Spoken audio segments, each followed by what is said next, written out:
This is an interview with Barbara Wascher, Professor Emeritus of Elgin Community College. Barbara began her teaching career at the college in 1973, first as a part-time business instructor, and then in 1978 as a full-time member of the ECC business faculty, teaching office administration technology, retiring in 2002. She made a number of contributions to the college, including her work on the ECC Foundation Board, the College Planning Committee, and the Faculty Senate. As important as her contributions to the college in these ways, she is also important to the college's history in that she was a student here who returned as an employee. The interview is being conducted on December 10th, 2018 at Elgin Community College. The interviewer is Polly Nash, and the videographer is Jack Weiss. Welcome, Barb. Thank you, Polly. Thank you, Jack. It's good to be here. Good. It's nice to be back, isn't it? It is good to be back on campus, yes. Can you give us a little bit about your own personal history, where and when you were born? Oh my gosh, that's so long ago. That's quite a chronology, isn't it? I was born in Freeport, Illinois in 1944. That was a good year. It was a good year, but my father had to return from Elgin to Lanark, Illinois, because the government needed people to work on farms so that you could grow food for the troops who were in war in World War II. So we stayed in Lanark, Illinois until after the war, and then my dad moved back to Elgin. And so we've been in Elgin ever since then, and I was in the U46 school system and graduated from Elgin High, the only high school in Elgin at that time, in 1962. Now, did you have any siblings? I do. I still have siblings who also grew up in Elgin. My older brother, Ben Royer, who graduated in 1957 from Elgin High, and my younger brother, Blaine Royer, who at that time went to Larkin High School. And now your daddy, you all were living in Lanark, and then you came back. Yes. And so what did he do when he came back here? He was a railway postal clerk. He would ride the trains from Chicago to Omaha or Chicago to St. Louis. And in those days, that's how mail was transported across the country, shortly after, the horses and Wells Fargo. But I can remember him leaving our home when it was time for him to do his trek, and he would say to us, key, badge, gun, pocketbook. And so he was armed, being on the trains that handled the mail, and they would go zipping through the countryside, and there would be bags hanging on hooks as they went through the towns, and they would throw off the mail that was going to be delivered in those towns, and he would grab the bags and bring them in and then sort the mail all the way across the country. So he was sorting the mail on the train? On the train, yes. Oh my gosh. Yeah. And so was your mom a stay-at-home mom? She was until I was in 5th grade, and then she was hired by Chicago Junior School. At that time it was an all-boys school, and she was the only non-Christian Scientist on staff. So it was a very interesting culture that she learned, and of course we learned also. Absolutely. Yeah. So tell me about your high school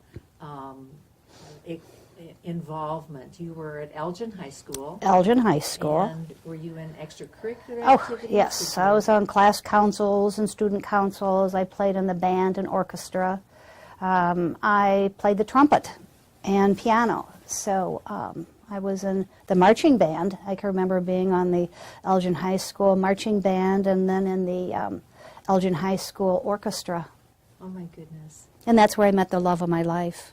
Oh, how nice. Yep. And so did you both graduate together? No, he's a year older. I want that to go on the record to be sure that he's a year older. And so he graduated in 1961, and I graduated in 1962. So the night of my prom, my senior year, an engagement ring was in my corsage. At that time, he had had 1 year at ECC. And then I started in the fall of 1962 And we were married in July of 1963, finished ECC, and then we both started commuting to Northern. I see. So tell me about coming to ECC. Was the reason you came because of Wayne? I think so, because both sets of parents said, if you two think you're old enough to get married, then you are on your own. So we both had to work 2 jobs to support ourselves, pay the rent, the car payments, and tuition. Of course, it was a lot less expensive in those days. Do you remember how much? I don't. I wish I did. I know, I wish I did. But we would have envelopes in our closet, so we'd put cash in there so we could pay it. And then he graduated from ECC, and he took a year off because we needed, financially, he needed to. And his father and I were very afraid he wasn't going to go back to school. So we twisted arms and, begged and pleaded, and he started Northern in the accounting program. At the same time you did? Yes, we did. We went together then because by that time I was through with ECC, and we commuted from Elgin to DeKalb 5 days a week. And we had 8 a.m. classes every morning so that we could get back and go to work, and then at night we'd put on a great big pot of coffee and study until the wee hours of the morning. So it worked. So let's think about your time here as a student from 62 to 64. What was the college like? Oh my gosh, this is such a gorgeous campus. It's hard to believe when I look back into the early 60s that it wasn't even a community college then. ECC was part of U46. So many of our classes were still in the old Elgin High, over on the east side of Elgin. And we can remember having classes in the YMCA. We can remember having classes in this reconverted apartment building, which ended up being called Renner Hall on Chicago Street. And so what was Renner Hall like? Just a big multi-story building that had been made into classrooms. I see. And on the main floor, I can remember, I think it was Dean Renner was there then, and his office was there. I can remember going by and waving to him as I went up the steps to a psychology class or a music appreciation class or whatever we had to have. So classes were all over Elgin. Yes. Yeah, mainly on the east side. They weren't on the west side of Elgin. And so how did you get from class to class? Walked. In the snow? Of course. Of course. Both ways, uphill, Yeah, no, you'd drive and park, and then you'd go from, I can't think of that one building, Masonic Temple. Yes, Masonic Temple, there were classes. Like I said, the YMCA, Renner Hall. I can remember having a science class over in the astronomy building. So, in Elgin High. So you just moved back and forth. It wasn't that. And that was when Elgin High was on East Chicago. Yes. Right. Yes. Not its other campus. No. Elgin High was on East Chicago Street. Yeah. And so I've heard stories about having difficulty finding parking places. Did you ever have trouble finding a parking place? Of course. Oh, yeah. Were there any tricks to the trade of being a student? Well, sometimes we would park at our furthest class. Let's say it was the YMCA. That's where we'd end up. So you'd park there and then walk back to your classes. Didn't think anything about walking. Right. I always made sure I had a friend who was driving, or I would drive them. So a lot of my friends who graduated from Elgin High were also at ECC at the time, including my husband. So, yeah. What field of study what courses were you taking? Well, in those days, Polly, a female could be a teacher, a nurse, or a secretary. And my parents were big in education. My dad was a substitute teacher at the time in Elgin High and some of the junior highs at the time. So, and my mother was teaching, and so I thought, well, I have to have a way of helping earn money for this marriage. And so I started taking what was known then as secretarial courses. I see. And were they mostly taught at the YMCA you were talking about? No, they weren't. Okay. They weren't there. They were at Old Elgin High or there were some, if I recall, in Renner Building. So I was able to earn my 2-year degree from ECC in applied science, I think it was called, and then transfer that to Northern, where I enrolled in the business ed department at Northern, and my bachelor's degree is in business education. Got it. Were there professors at Elgin that particularly influenced you or that you recall? Well, Gus Stewart was one of them I had for anatomy and physiology. He was quite the character, and recall many fun times in his classroom. Can you give us an example? You really want me to give that one? You do? Well, we were in the middle of learning about female anatomy, and so Gus Stewart was short, so he would reach way high on the board because it was a big classroom, and he drew female uterus, fallopian tubes, and ovaries, so we could identify the different parts. So he stands back and he's admiring his artwork, and he looks out on the board and says, "Oh my gosh, that's Bullwinkle."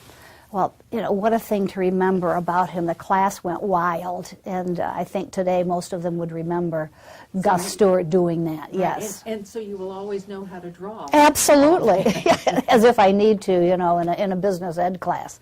But we had to take the speech classes and the music appreciation, art appreciation, you know, all those that we needed to transfer to Northern. So we both have our degrees, my husband and myself, from Northern, him in accounting and me in business ed. Business ed. And then I did my student teaching while I was a senior at Northern at Larkin High School. And they hired me upon graduation. So I started teaching at Larkin, I'm guessing 1967 and 68, whereupon we discovered that we were going to have a baby. And in those days, you couldn't teach and be pregnant. So I had to stop teaching. And that fall before our son was born, I was tutoring pregnant girls who also could not be in high school. So that's how they were getting their education. So you couldn't teach and be pregnant, nor could you be a student. That's right. What a difference, huh? So I was a stay-at-home mom from 1968 until 1973, when the business dean called me back and asked if I would come back. There was an opening. So I went back to Larkin High School in 1973 and began teaching here at ECC in the evenings. At the same time, yeah. Right. And so you were teaching high school level as well as college level courses. Right, right. Take you back just a little bit to your being a student at ECC, and if there were things that, as a married person, that created any differences for you, any things that as a married student coming to school made you a little different from? I think probably we might have been more goal-oriented because we had to finish our education. We knew we wanted to move on. And ECC was a great place to start. And then we had to support ourselves. So we did not have that social life that a lot of students had, either at ECC or at Northern. But most you worked. Oh yeah. You worked. You had a husband, and you took full classes. load of classes. Yeah, we did. So that you graduated in 2 years. Right. And that probably gave you empathy for times in the future. Absolutely. For my adult students, absolutely, yes. Mm-hmm. But the teachers I had at ECC, I don't even think they knew I was married. You know, that wasn't a big deal. So I was there, I was a student. I did what I had to do. Right, exactly. So you didn't become a nurse, and you didn't know you were going to become a teacher. Well, that was my goal. It really was. Right, even though you were studying secretarial science, you were doing that so that you were planning on teaching. The secretarial courses, that was my backup plan in case I couldn't finish my 4-year degree.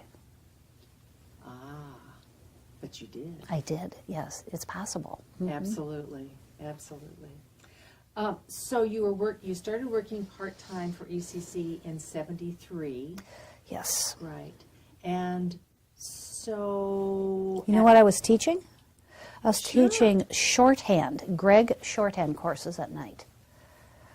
And it's no longer taught. I don't think it's used no longer. Why do you think that happened? Because, you mean, why do you think it is no longer? Mm-hmm. Because I don't think there is the one-on-one relationship between an employer and an employee because of computers. Tell me more. Well, I worked for an insurance agent, and I ran his office from my house. And he would go out and work with his insurance clients, selling, updating, whatever. And then he would come to me and dictate his reports or his letters. And I would take it all in Greg's shorthand. And I would type on an old Smith Corona typewriter in triplicate using carbon paper. Yeah, I can't even remember it. And I did that for a long time, even after I started teaching, because it worked so well for him.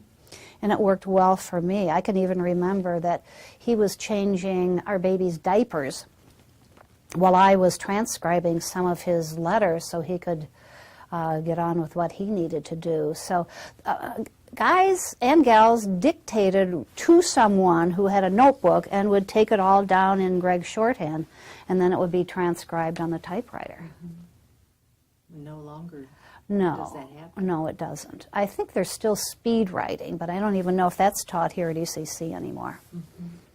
So that's what you started teaching. Mm-hmm. And at some point, there was an opening. How did this? Well, in how did you become full-time? 1978, well, Grace Selby, who I remember fondly, she was quite a mentor. And the first time I met Grace Selby, she was a student teacher at Elgin High School. I'm sorry to backtrack, but No, that's okay. all right. And I think she was, by the time I was teaching part-time, she was interim dean at ECC. And I think she was the one that said there was an opening in the business ed department. Would I be interested in applying? So I did, and it was the same time Dorothy Weiss was hired. So the two of us were hired in 1978. Mm-hmm. And so was Eric Larson, who became the dean of our division at that time. All right. And so those were some of the individuals who either came in with you Yes. or were there, Grace Right. and Eric and Dorothy. And then Vern Bashaw, I think he taught at ECC when I was a student there. And I remember him encouraging me to apply for the opening that was here too. Right, right. Were there other individuals in the department that you recall when you were first hired? Oh yeah, there was Paul Hegley and Ed Cobb and Lauren Long and Grace Selby and Pat DeMullen. It was a big division. Right. And then in our specific department, there was Sharon Fisher-Larson, Dorothy Weiss, me, Carolyn Kirk-LeCoux was hired after me, and so was Linda Heffron. Mm-hmm. So the five of us really collaborated well in building that program. Right. And so was there anybody else in the office administration? May I call it the office administration? Yeah, it was secretarial science, and then the name was changed as it developed and the technology grew to office administration. I see. Okay. So you all were pretty much the first ones to kind of make that transition. Into technology, Into yes. technology. Mm-hmm. So what was it like what was your program like when you first came here? When I first taught here, it was typewriters. It was Greg shorthand. Uh-huh. It was transcription, and shorthand was used in the legal field. And it was before those stenotype machines, in courtrooms. Right. There would be people who would take everything down in shorthand. Oh, and so we encourage students to get speeds of upwards of 80, 90, 100, 110, 120 writing this symbol shorthand. And then, of course, transcribing it. Mm-hmm. But again, it's all done now electronically, so. And I'm thinking about when you came here as first a part-time and then a full-time teacher, you weren't downtown. No, we were right here on this campus. And so what did you see as some of the differences Between high school and here? between right, it was quite a transition because I had mostly juniors and seniors. I taught at Larkin full-time. And I went to Kimball Junior High because at that time 9th graders were in the middle school / junior high program. And they wanted me to teach intro to business to these 9th graders. And so I would drive in the afternoons from Larkin to Kimball. And of course that age was 14 years old. So what a difference teaching at night here at the college to returning adults and 14-year-olds. So the first time I walked in to ECC when I was hired part-time, and it was an adult class, and they were poised to take notes. They were listening to every word I said, versus being in a classroom of 14, 15-year-olds who didn't even know I was in the classroom. So it was quite appealing to me to be able to come to the college where there were people who really wanted to learn because of many reasons. Yeah. What a nice change for you. It was. The average age of my student was 31 as adults. And you were probably that age at that time. Close? Yeah. Yeah. I think it was... But you could really understand them. Right. Absolutely. Working mothers who needed to go back to work for whatever reason. They were single moms, they were divorced moms, they needed to work, they needed to find a way of supporting their kids. So the child care program here at ECC was extremely important to some of these people, so they'd have a place for their children when they went to school.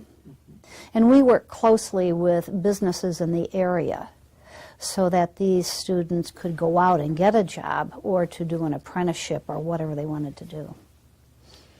So can you talk about how your curriculum changed, the courses changed, what impact technology had on your the courses, the students, your teaching, can you talk some about all of that?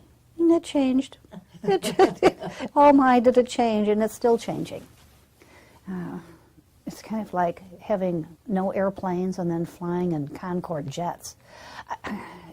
It changed. It had to change because businesses were getting into technology. Businesses were getting computers. And so we had to move with that into the area of technology. At first there were word processors. And we were teaching... What was that? That was a machine that processed words. So it was a computer, but yeah, just word for processor. that? I can't even think of the name of it at the time, but I know the software we used because of most law offices was WordPerfect. And then Microsoft came in. You know, Apple computers and IBM. There was not a fight, but there was a difference between using them. And I think our college, ECC, went to IBM-based computers. So we went from teaching typewriting on typewriters to document production, is what we called it, on computers. So, and you sort of went through that word processing, Yes. word processor Yes. stage too. Mm-hmm. I have a photograph here of you teaching, it looks like, on computers, teaching a group of students on computers. They look kind of old. They are old. Oh my gosh, look at that. It was either a business communications class or a document production class / typing class. you worked with area employers to identify what changes needed to be made in the curriculum? Any course that we had in our curriculum had to be approved not only by the college, but by an outside advisory board. And so once or twice a year, they would come in and sit down and go over our curricula and say, okay, this is out of date. We need to think about doing this. This is what we need in our businesses. So that's how we would develop programs and then the courses that went into the programs. And so you had to keep your own skill set improving and changing. Yes. As all of this technology changed too, so that you could keep a step ahead and be teaching. And as a result of working with outside businesses, after I finished my master's degree and the hours beyond that I needed, because we had to keep learning, as you said, businesses hired me through the Business conference? That's it, the Business Conference Center. And I would go in and teach communication skills, listening skills, telephone skills, customer service skills to their employees. But that was through the college also. I would do that at night or on Saturdays. So that was fun. It was a way of keeping in touch with what was going on in the business world so we could bring that reality back into our classrooms. What fun to not only teach those students getting ready for the workforce, but also people in the workforce needing to improve their Absolutely.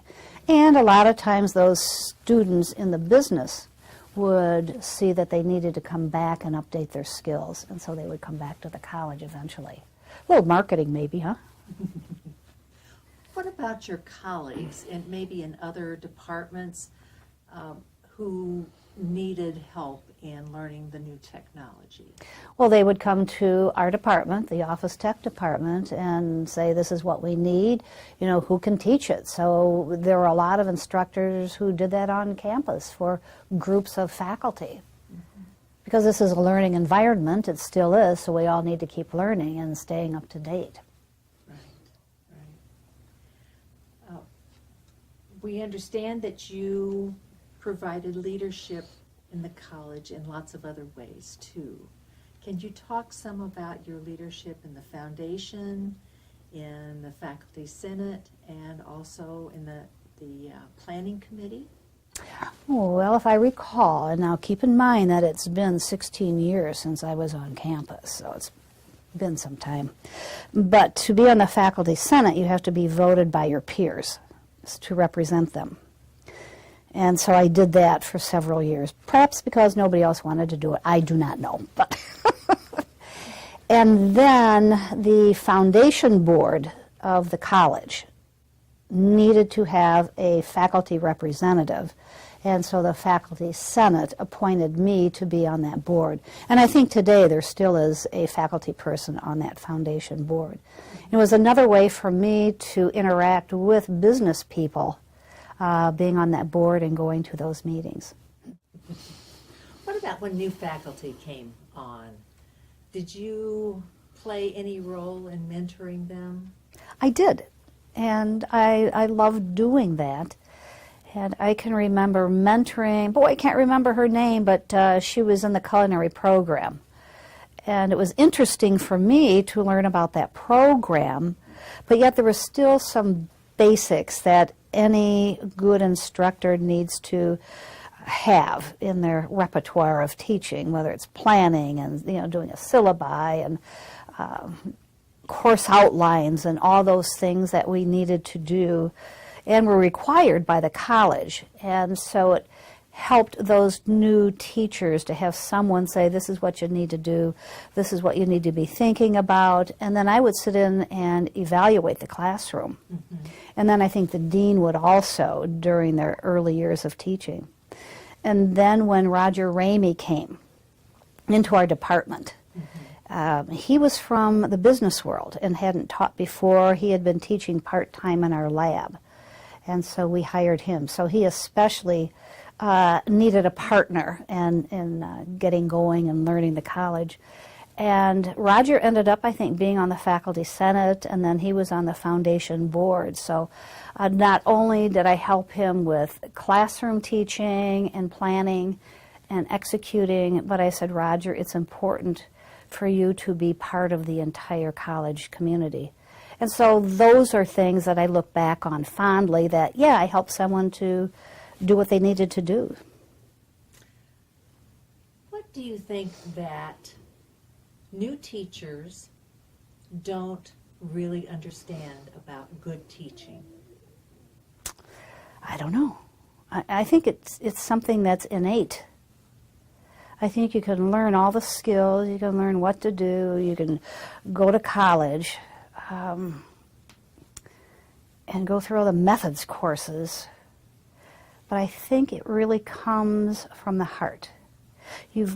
I thought that my position was not being just a teacher, but creating a learning environment where people wanted to learn, succeed, and get on with their goals in life.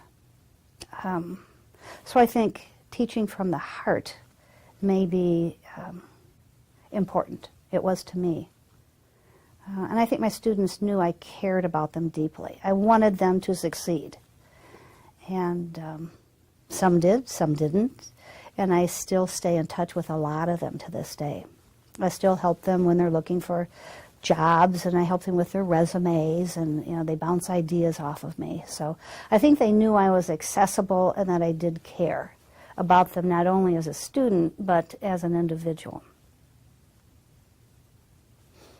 So to impart that to new teachers, or to show that, make sure that that is evident to your students, is an important thing. Yes, and it can't be faked. It's something that you feel. You want to do this. I walked into the classroom every day wanting to do what I was doing. Did I have my disappointments? Yes. Were there days where I didn't feel good? Yes. But I would walk in and I would close that door and I would start smiling. I had students say, Mrs. Wascher, are you on drugs? You're always so happy.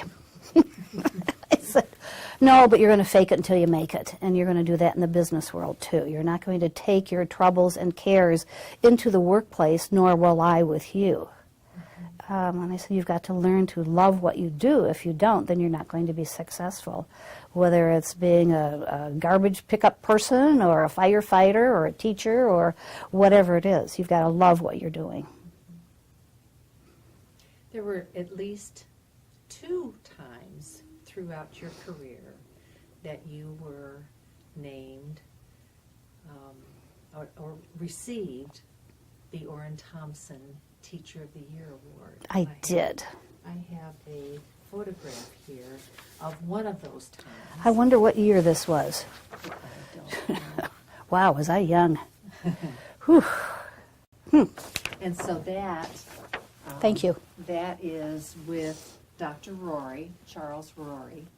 And so can you share with me sort of the impetus of your having that kind of recognition? Because not all teachers have that. Is that part of the heart, you think? I think so. I was always accessible to students.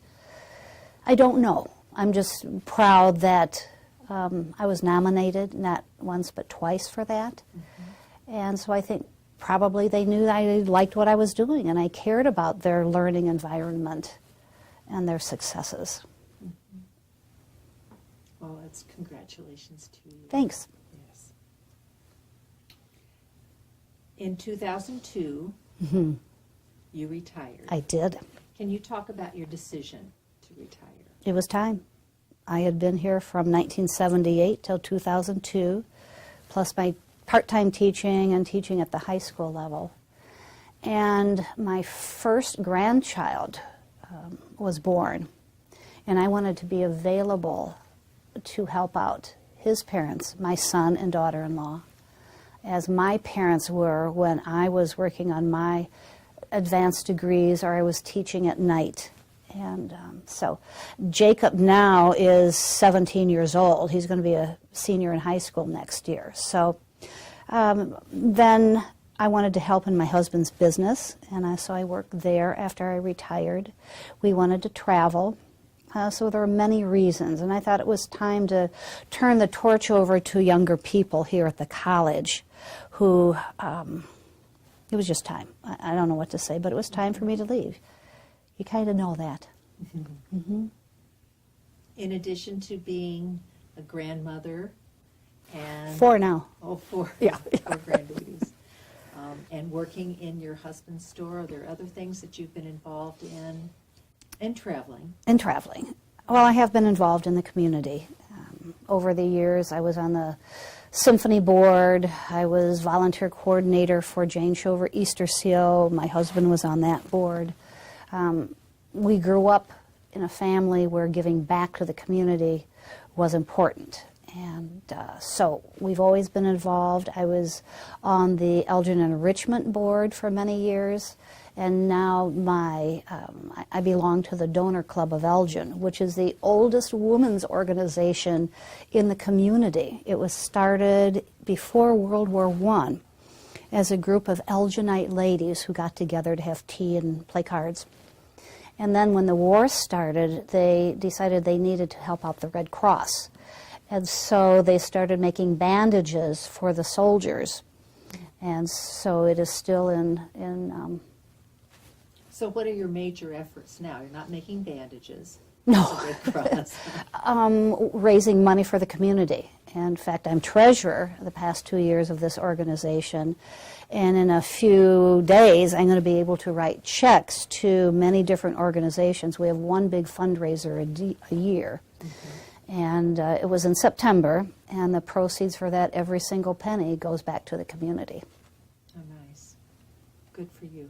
And good for the organization and the community. And the community, yeah.